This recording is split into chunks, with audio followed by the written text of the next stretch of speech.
Good evening, good afternoon, or indeed good morning, depending on where in the world it is that you're joining us from today.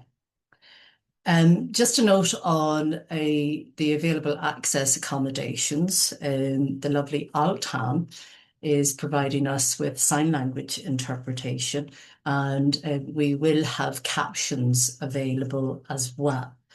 If you cannot see or you're having any issues with anything technically, please use the chat box. And my lovely colleagues from Tilting the Lens are in the background and they will try to support you with any issues that you might be experiencing. Also, please, if we are talking a little bit too quickly, do let us know. Again, using the chat. And do you know what? You're already doing it, but use the chat to let us know whereabouts you are joining us from as well. It would be lovely for us to know. So my name is Orla, and I'm the Built Environment Lead with Tilting the Lens. And I'm going to be hosting the conversation today and trying to keep us to time. For accessibility, I'll give you a quick visual description of myself. I'm a white cisgendered woman with long dark hair, and I'm wearing a khaki or a dark olive coloured top, and depending on how posh you are.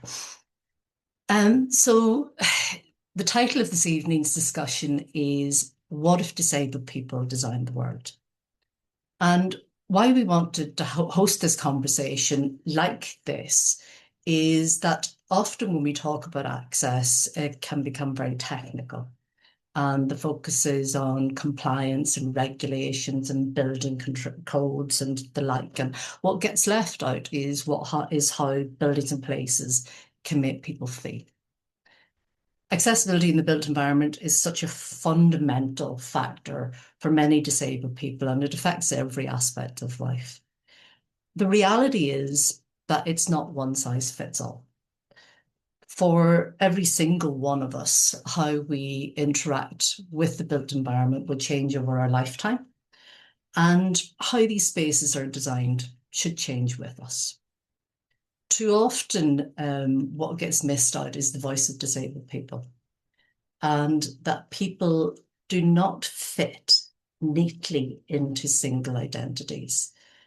We believe disabled people are experts, and through our co-design processes, we know that disabled people are innovators and find and create solutions to small and to big barriers in the built environment.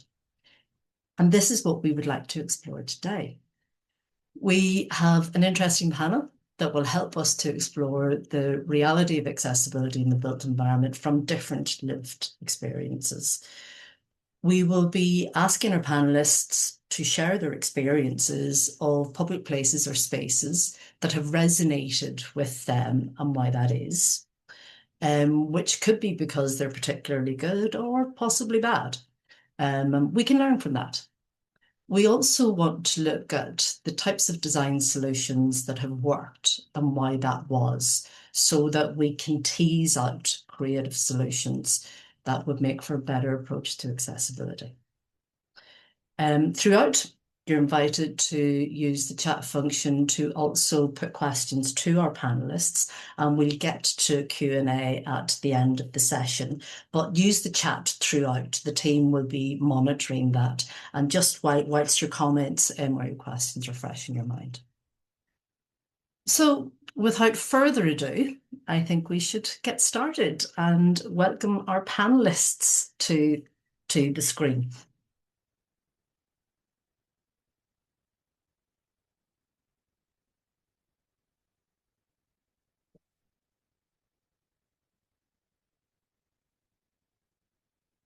Hi all.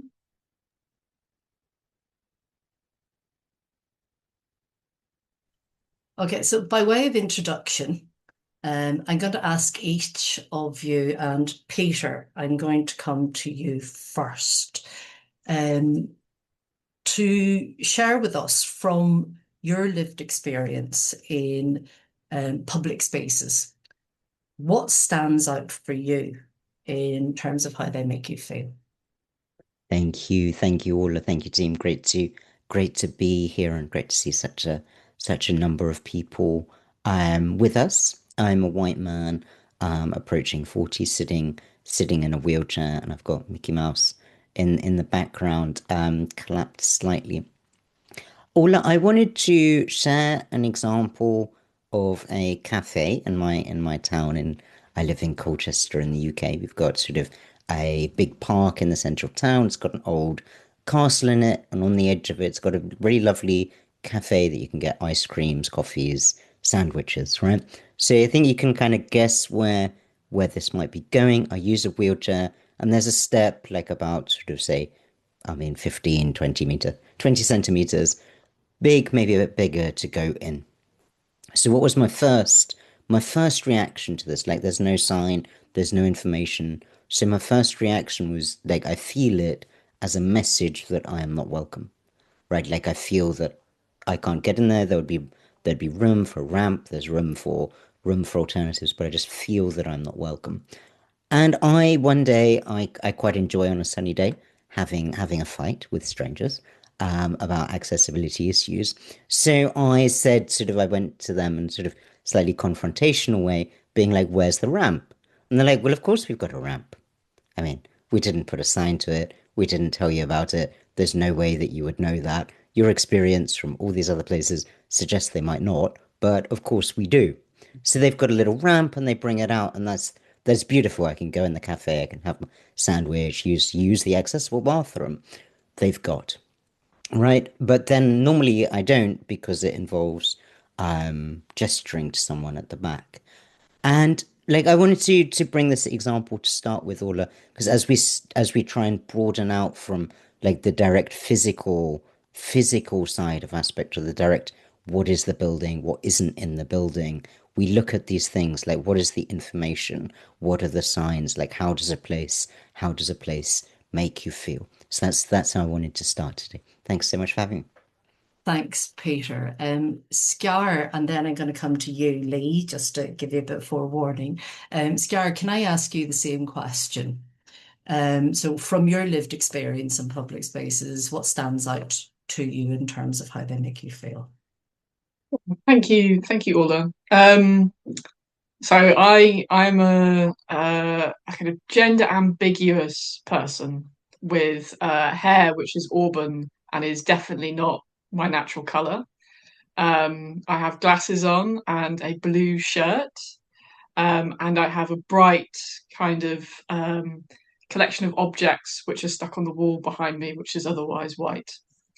Um, this question actually really took me back. It started making me think about when I feel comfortable in public space.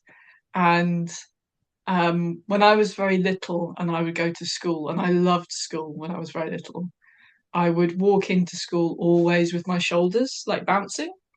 And you could tell when I was little and I was happy because my shoulders would be going. And I wouldn't know I was doing it.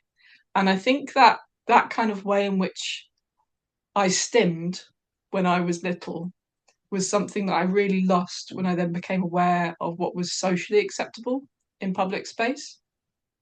And it was only when actually I started working initially for Disordinary and now helping run Disordinary that I started to realize it was okay to be like that in public. It was okay to kind of lean into the kind of movements and the ways of kind of inhabiting my body that would feel comfortable.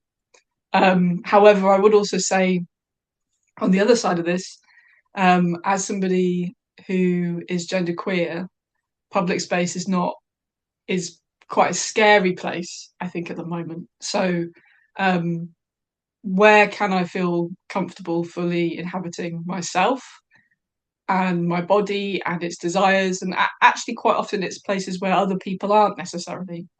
So, either spaces where I'm surrounded by community, in either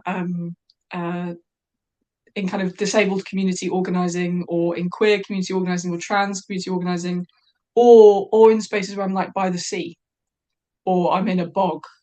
And it's interesting. It kind of I don't feel as bound by the expectations of how I should be in public. Thank you, Scar, for sharing that. Lee, can I ask you the same question? From your lived experience in public spaces, what stands out for you in terms of how they make you feel? My name is Lee, they, them pronouns. I am trying to also be gender ambiguous.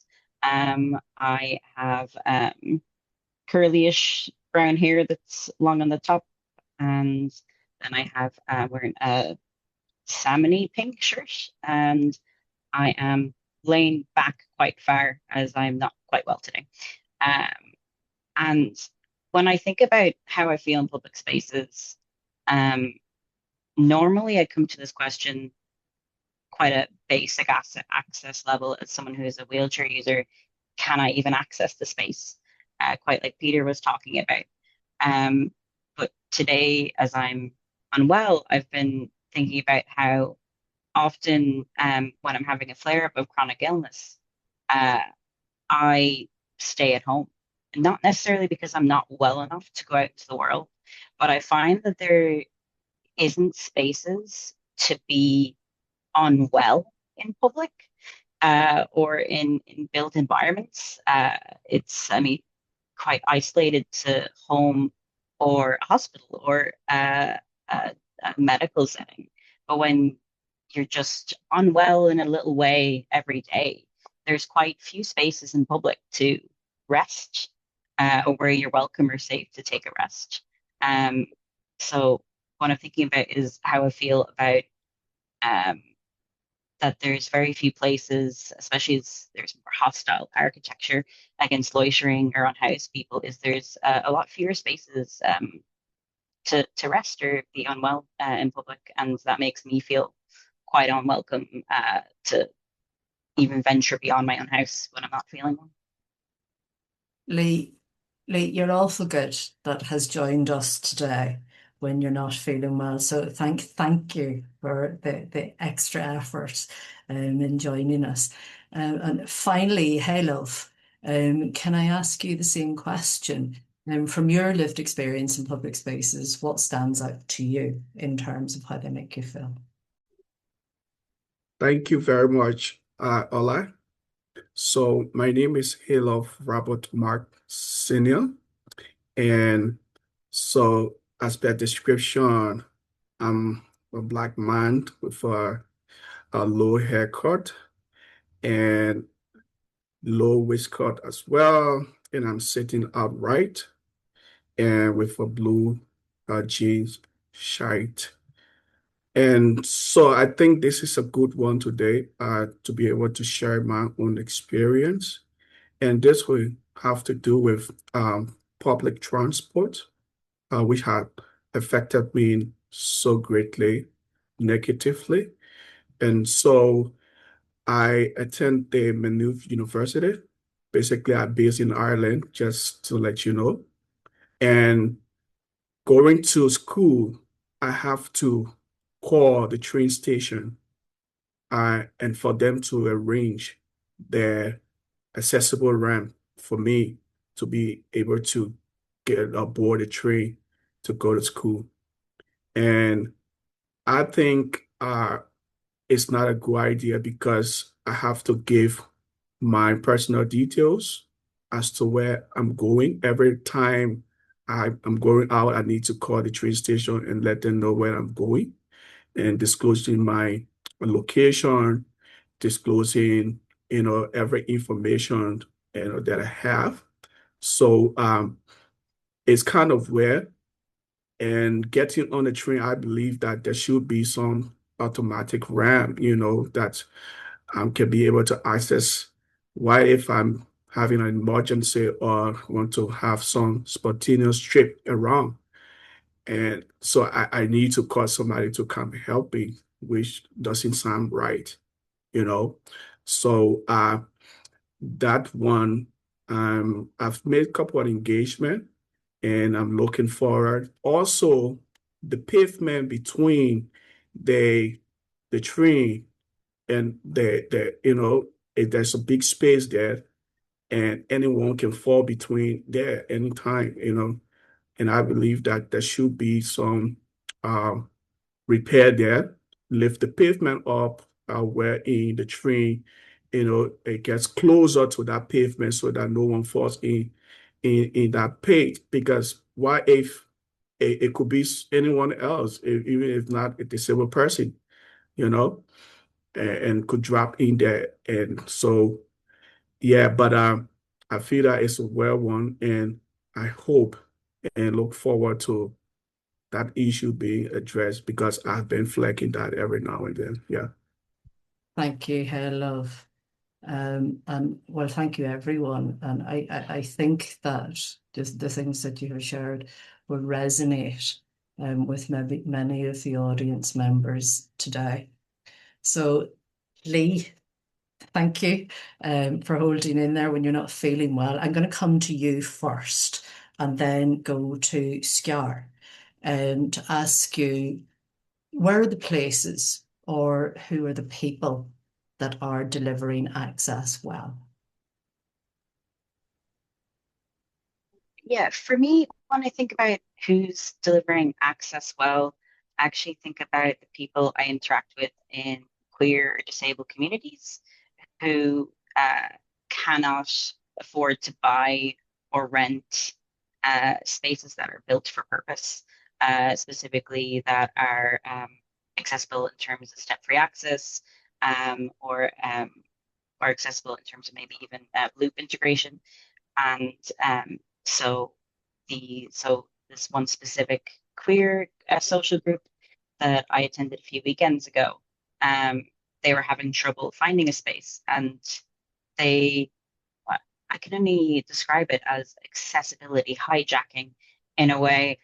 Is the way they found to have an accessible space for multiple different needs was they rented out uh, a music rehearsal venue. And because of the needs of instruments being quite heavy, all of the various access differences on the floors were negotiated with very gentle sloped ramps. And because of the needs of people rehearsing in the space at the same time, there were multiple rooms available, and each room contained sound very well. So that meant from a sensory aspect, you could there was no overlapping sounds. And some areas could have, for those who are sensory seeking, there could have been background music, and in other areas, it was just quite silent. And it's that ingenuity when you're locked out from built for purpose options that I love in queer and disabled communities. That that they just they hijack accessibilities anyway. I can generally say it. So I appreciate people and what people are doing. Um, and I find that tends to be the gap for me. I find that when presented with a person with accessibility needs, and once people are aware, they're very much happy to go out of their way. I live near Maynooth University myself, Heylove, and I'm quite aware of the train situation. But I've never missed, I've actually never booked accessibility because I don't plan ahead well enough for the ramps. But I've never missed getting on or off because the people, pure strangers at the train stations, just never allow it. The train to leave with me, on the platform, or to leave with me still on train when I need to get off. So that is always the gap for me is, people are involved in designing spaces, designing these built spaces. But there doesn't seem to be the same consideration for disabled people or needs as when they're come face to face with a person. And I quite often wonder if the fact that there is compliance by a tick box exercise is the reason. If there's just, I have to meet these set parameters in order to be compliant and accessible, does that mean that it just stops people having to think about disabled people? people and how we're actually going to navigate or use a space. That's very valid point. Scar, do you want to come in on that? I repeat the question for you. Where are the places or who are the people who are delivering access really well?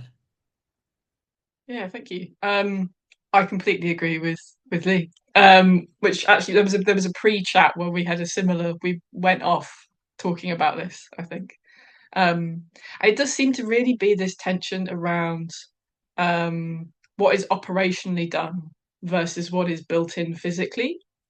And it's interesting how quite often when you feel like you fulfilled the compliant access aspect, that there isn't that translation into kind of like how people are trained to kind of operate or work in those spaces, or like understanding and talking through exactly what might happen. When I've been doing teaching recently, and actually I've been doing some teaching which has more been around compliance, which isn't really my remit. My remit is kind of like creative access, thinking about disability as a kind of creative lens for understanding and rethinking architecture. But what's been interesting about doing the compliance conversation is you talk to students about what story their building tells. And usually in that storytelling, they realize it's not telling the story that they want it to.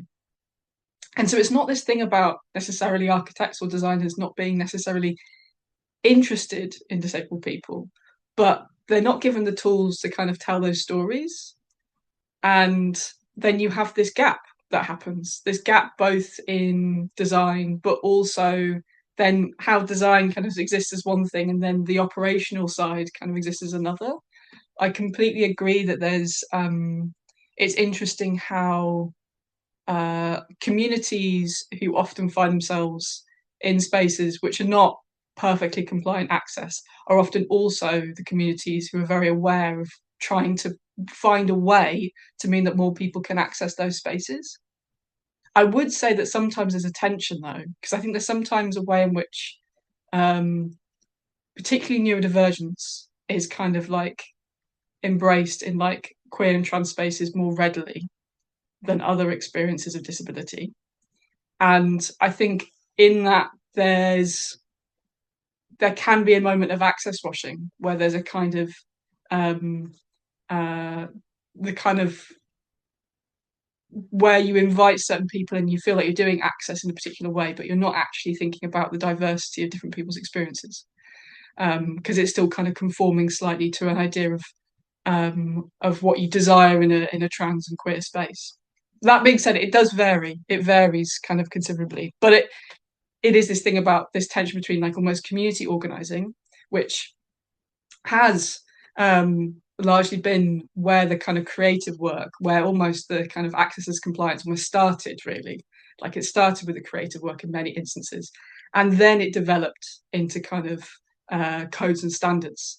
So it's kind of if you're going to orientate yourself towards the kind of radical approach, it's really in relation to that kind of creative work, that community organizing. That tends to be where the kind of forefront of these ideas are coming from.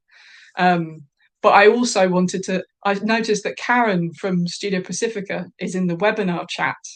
Studio Pacifica are very good on this.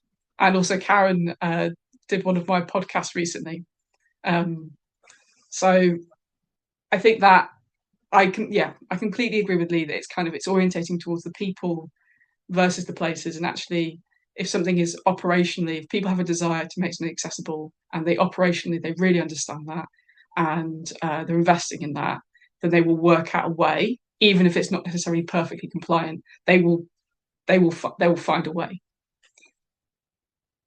Thank you, Scar. And Scar, can you stay where you are? Because I want to just tease something out, because Lee, you touched on it there. And we did talk about it previously. You mentioned a conference to me that you attend that deals with sensory spaces in a very unique way. And that maybe might suggest that the quiet room approach to neurodiversity and sensorial design might need a reboot. Could you take a minute and maybe just explain that? Yeah, of course. So the conference is called Altscape, and and I would describe it as a residential anti-conference run for and by autistic people, for autistic people. And yeah, quite often I find the terms like a sensory room or a sensory space is used synonymously with a quiet space. Um, when there are actually two aspects of sensory needs, and they can exist within the same person. So I would normally be sensory sensitive. So it's the classic low lighting, few sounds or little sounds. Whereas other people, in order to think, they would be sensory seeking. So think of somebody who can't, who works best when they're blaring music on headphones. Um, so this conference, this anti-conference, is the only space I've seen where they have two different sensory rooms. One is quite quiet and you're encouraged not to talk, but there are some fidgets, low lighting, and then on the other side of the like campus entirely is the sensory seeking um, sensory room where it's music blaring. People can just scream if they need to. And it is the only instance of this I've ever seen where again maybe it's quite like access washing you were saying, Scar, where needing quiet and reflective space is quite an acceptable way of having sensory needs. But needing to go scream in a room for a few minutes or dance about stomping your feet, this isn't necessarily easy to contain or acceptable to contain in public spaces. So I always, yeah, that's always an example I reach for when I talk about sensory spaces. Yeah, I would be in the other room. That would be, if you were in the quiet room, I would be in the loud room. But it's this thing around who's like being quiet is acceptable because actually you're not interfering in some way. Like that, maybe that's more desirable perhaps than if you need to be loud and need the number of times that you do workshops with like trans and queer groups and at least one of them creates a rage room, like, which is essentially that other room in some ways. There is always a quiet room somewhere and there is always like a rage room or like a really loud room, but it's not necessarily understood as such. It's not kind of framed as such. Yeah, that's a really interesting example. Lee, thank you for indulging me on that. And we'll give you a bit of a break if you want to put your camera off for a few moments. And Scar, just if you could stay. So you work with disorderly architecture, which explores creativity in architecture. So can I ask you, which design solutions have genuinely surprised or moved you with their creative approach to access or inclusion? Thank you. Well, first, some key words there that are quite interesting. So the first is, I suppose, questioning the idea of kind of inclusion, access, and even the word solutions in some ways. So at Disorderly, we tend not to use the words. We tend not to use the word inclusion particularly. We do use the word access, but less so when it's packaged together as access and inclusion, and that's because it's because inclusion kind of has an embedded power imbalance sometimes that exists in it around, which also feeds into this kind of binary around caregiver, care receiver, the people who visit space or the user, and then the people who design, and then being kind of separate people rather than actually, what if disabled people were the designers? What would that mean? And it suggests that some people are deciding who gets let into a particular kind of normative position. So it's still kind of centering normative embodiment. And then the second one around kind of thinking about access, the way that Disorderly thinks about access is around like critical access. So understanding that all social justice movements contain some component, some kind of like element of access. It's just they're not normally understood as such. And I think in architecture, because I'm architecturally trained, I find the word access really interesting, because when it appears in a brief, or a client might put it in or use the word accessible, designers or architects in particular don't tend to always jump to thinking it's about disability, which I think is really quite intriguing. It's quite interesting the way in which that feels so separate, and quite troubling actually as well. You notice it time and time again, where the language gets co-opted, and in some ways also that's a kind of access washing. We've done access, but we haven't actually talked about diverse embodiment and people's actual experience of space, and letting them in, and creating spaces which are affirming and genuinely enjoyable and pleasurable. And then the last one is around solutions. So solutions in some way assumes there is a problem and brings into question who or what that problem is. So I think it has a whole thing that could be unwrapped within it, around all of the things which go in, which create these problems in the first place, or these barriers that mean that people can't access space. And so for me, the way that I've often worked is I want to question quite a lot of those paradigms, and slightly flip the conversation. So thinking about how design can better reflect and tap into our own pleasurable and unique understandings of space.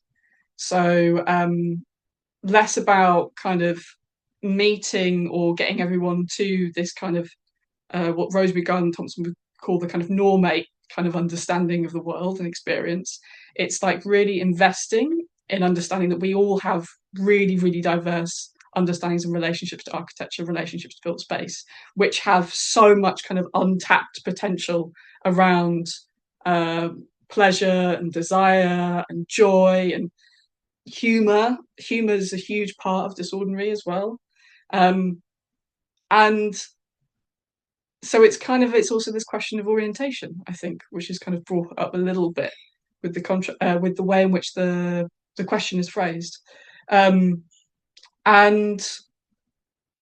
I think it's also really important to say, which I think is being addressed, and Lee pointed to as well, is that disabled people are always hacking their environment, because the built environment has not been designed with diverse disabled people's needs in mind. So they are the we are the most creative people really to respond to an environment that hasn't desired us back necessarily, but also to inform spaces so that these same access nightmares don't appear in future built space as it gets produced. And the last thing I wanted to talk about was as examples of creative approaches to thinking about diverse disabled experience. There was the design and disability exhibition that was at the V&A recently in London, and the particular elements of that I really, really loved were Carmen Papali's mobility device. I don't know whether anyone's seen. Carmen is a blind artist and had a brass band guide him through this park. So he wasn't using his white cane. He had the brass band guided him through the entire park. There was a moment where this binary started to be shifted. So it wasn't so much that the brass band were necessarily leading him, but he was leading the brass band. And it starts to question a lot of these ideas that we have about wayfinding, about playful understandings around accessibility, and how we relate to other people also in space, whether it's about independence or it's about interdependence. It's a really, really beautiful piece, and I recommend that people watch it if you ever get a chance. And the other one I was going to think about, which is slightly left field, but everyone at Disordinary was quite obsessed with, was at the Design and Disability exhibition, there was a gender-neutral sex toy. And it's the first sex toy that the V&A has ever owned, which I find, one, deeply enjoyable that was part of the exhibition, which was celebrating disabled people and disabled artists and designers, that was the moment where the sex toy became part of the permanent collection of the V&A. Like, we're moving into a whole other webinar there, Scar. I won't go deep into it, I'm but doing a it was terrible job on timekeeping here, just by the okay. way. So I need to bring in Heylove and Peter. Apologies for keeping you guys. Heylove, I'm going to come to you first, and then to Peter, with the same question. So if you were the designer or manager of a building or an urban planner, what access solutions would you put in place? Thank you, Orla. And most times, construction companies and engineers, I believe that they follow government regulations, but they don't consult persons with disability directly who, have these kind of issues. So, if I were a designer for, a public building or an urban area, the best thing to do is to make disabled people a kind of part of the design in whatever way that building is going to design. Let disabled people have the voices to be heard and to be able to give their own expertise as to, what an accessible building looks like, and not just consulting them at the end of everything. And so using universal design from the beginning, um, because people with disability, everyone have diverse disabilities and impairments. So a cross discussion amongst disabled people, with different impairment, visual impaired, and people with physically challenged and stuff like that. And they can give their own expertise in order to make a proper design, of the building, considering step-free entrance, and having a bigger space for entry, um, and also considering tactile pavement as well.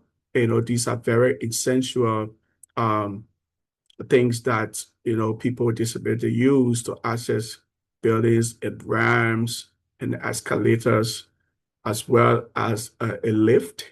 Considering those items. And I was going to a public building that was 2 months back. I went to a public building, and there was this door where it was automatic. Once you go to the door, it opened by itself. But after two people before I went there, while going with my scooter, I couldn't open anymore, and I stood there for a couple of minutes, and it just couldn't open. So in this kind of also technology, this kind of technology, has to be in a way where people with disability would be able to access really freely and to avoid technical issues, which I think can be a problem, and so having some soft crossing area as well. And in terms of the transport area, I just want to highlight that specifically having a disabled parking and in this area that disabled people can. And most of them, there are one parking space, but there should be a multiple parking spaces where not just one, if a one disabled person come and that space has been occupied and there's nowhere you can, park your car as a person with disability, so there should be multiple parking space for person with disability to be able And to. Heylove, we talked about the same thing, in terms of spaces on buses as well. I'm doing a terrible job timekeeping. Peter, would you like to come in on the same question in terms of if you were a designer or a building manager or an urban planner? what access solutions would you put in place?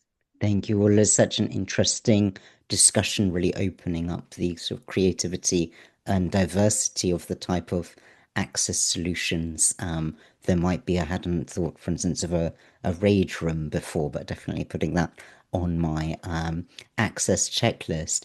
I think, look, one of the distinctions I make is between sort of access sort of hardware and access software, right? Like the hardware are these physical things, whether they're these sort of steps or the lifts or the tactile surfaces or the hearing loops or whatever. They're normally sort of harder things to change. But if you're a designer, one thing that you can do from the first point is change the software, right?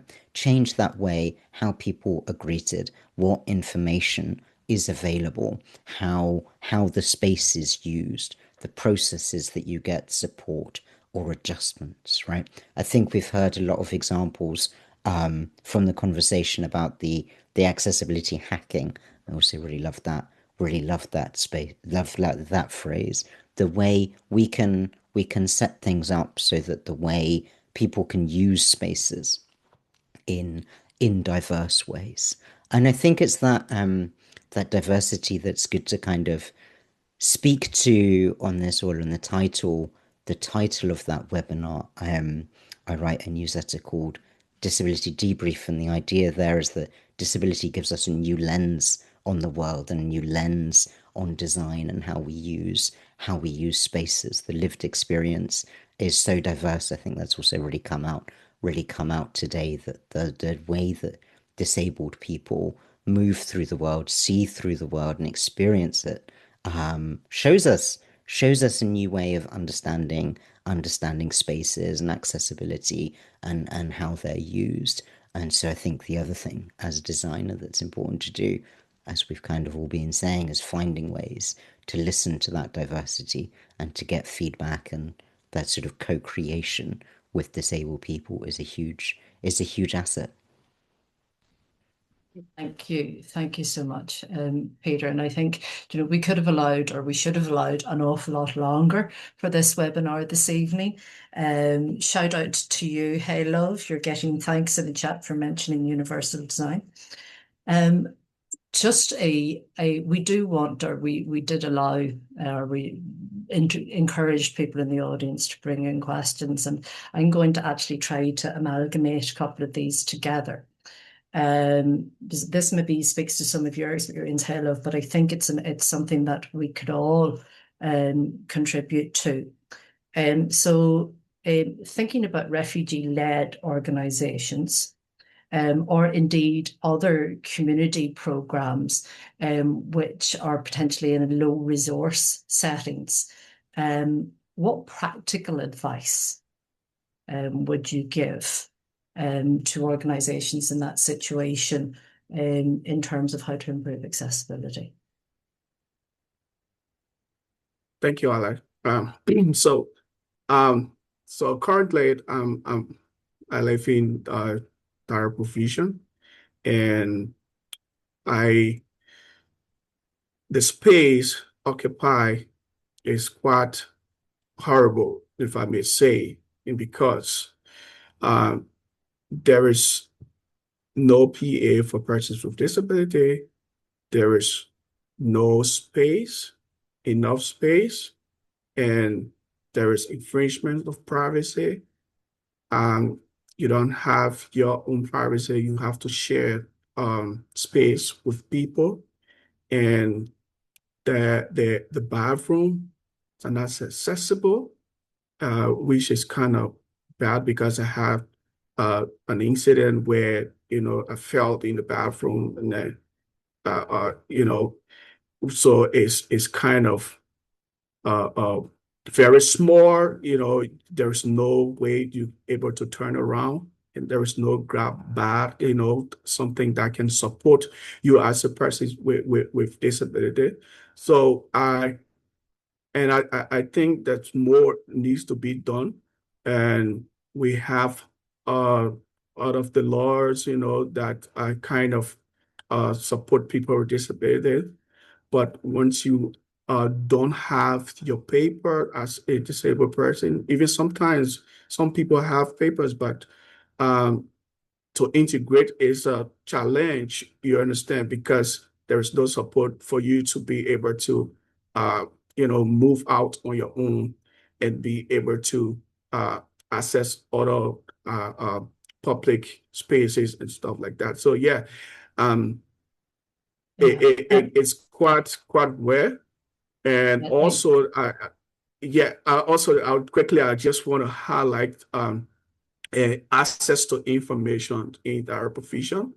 And is one of the challenge. We have the social worker, though they place posters, some posters of information on the walls, but there are sometimes some other information you won't get there. You have to engage with the social worker, and basically the social worker don't some of them don't know all of the information. There are some new people, and they'll have to refer you, maybe to APARS or Irish refugee and stuff like that. So information issue is a problem. So there should be a way where we are able to access information, and I as think people with disability, and considering our different needs in order to be able to give us the kind of care we look forward to. Yeah. yeah. Thank you, Heylove. And I think, sort of communication and accessibility of information is a fundamental in respect of accessibility. And, some of the questions are asking about, we're having this very kind of elevated conversation, but, how do you bring it down to the simple? How do you not overwhelm, for example, somebody who might be putting on an event? Peter, I'm going to put you into the hot spot with that particular question. Thank you, Heylove. Yeah, no, thank you. I think that in the event you kind of, as we've been discussing, you deal with what you have. And I think just like a great step is just sort of communicating to people what the situation is like. So they know to make a decision, communicate. When you name it, you also give people an opportunity to respond. And then like sort of if you ask someone like what are your access needs before you've described what the event is like, then like how can they answer that? So just sort of creating that naming and giving an interaction around it helps you problem solve. There's no there's no perfect, none of us has solved this. Sometimes they worry, I don't want to start the subject because I can't be perfect, but like no one's perfect here. It's just open that conversation. Lee or Sciara, would either of you like to come in with kind of what are well, I mean, maybe to put it slightly differently. If there was one access consideration that you could put in place tomorrow, what would it be?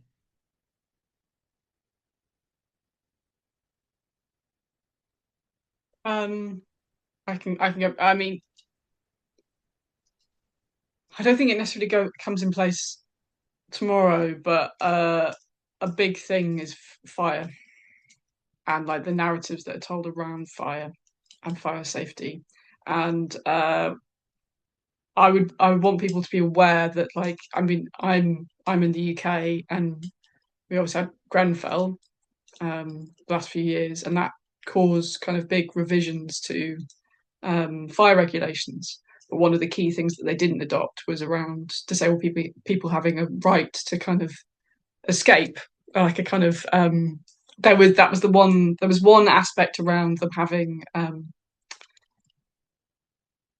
putting kind of peeps in place for people in residential buildings and not making it difficult. That actually was the thing that got omitted. And I think that we think of the fire regulations as being kind of robust. However, it has really let disabled people down.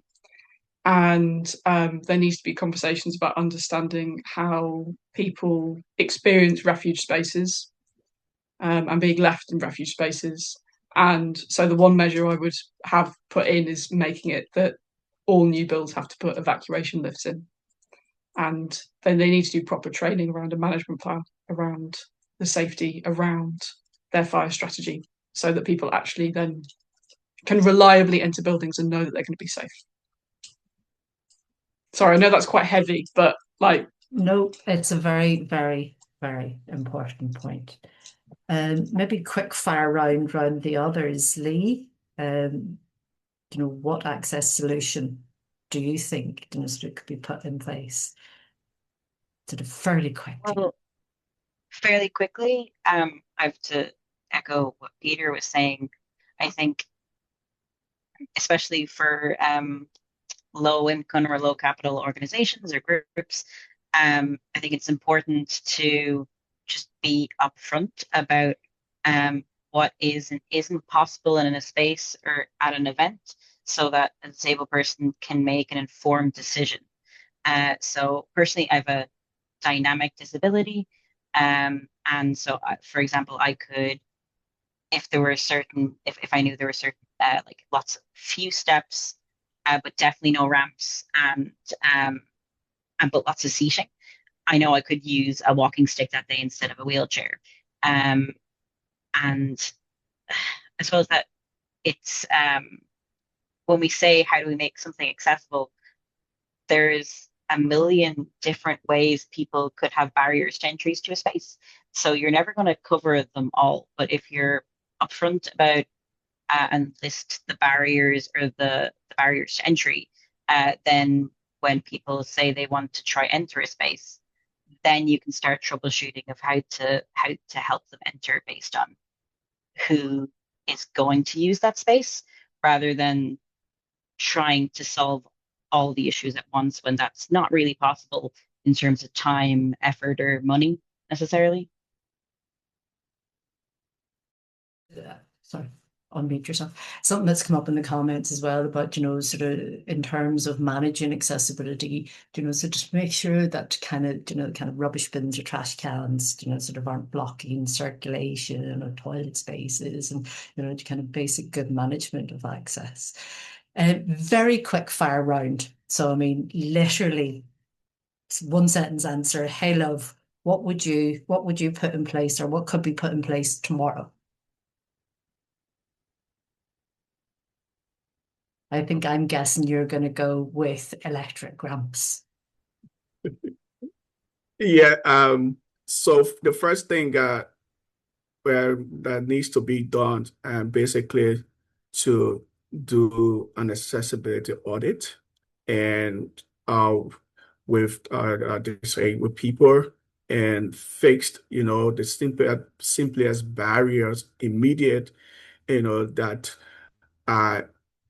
that should be engaged at the moment, like adding portable ramps and clear signage, the signs, and prioritizing setting areas or spaces where disabled people would occupy. And with that, I think that would be effective. Yeah. A good starting point, I love. Yeah. Yeah. And last but not least, Peter, what accessibility solution do you think could be put in place tomorrow? I think it's the information and the contact point for me. Yeah, and I think that's a shared sort of theme or thread that has been running throughout this evening. So having put a rush on you toward the end there, we have actually managed to pick up our time just enough to finish on time, which is something that we we always like to try to do. So I mean, we had hoped for a dynamic conversation this evening that challenged the traditional approach to accessibility, and I think that you guys have certainly delivered on that. And we have been recording this evening's session, and we will share that and some takeaways in the next few days, or sort of the next week, and there will be a transcript available as well on our website. I also encourage you to sign up for the Tilting the Lens newsletter, and equally to Peter's fabulous disability brief resource, and to check out Disordinary Architecture as well. Thank you as well to Altan for providing our sign language services this evening, and to Tina as well. So also, just to finish that off, thank you so much to our wonderful audience and for the questions that you have been putting in the comments that you've been putting into the chat this evening. In the interests of my very poor timekeeping, it wasn't able to get to all of those, but we will circle back and try to sort of sort out answers in the follow-up resources that we make available. So thank you. And I've actually, sort of having rushed everybody, I've managed to buy 2 minutes back.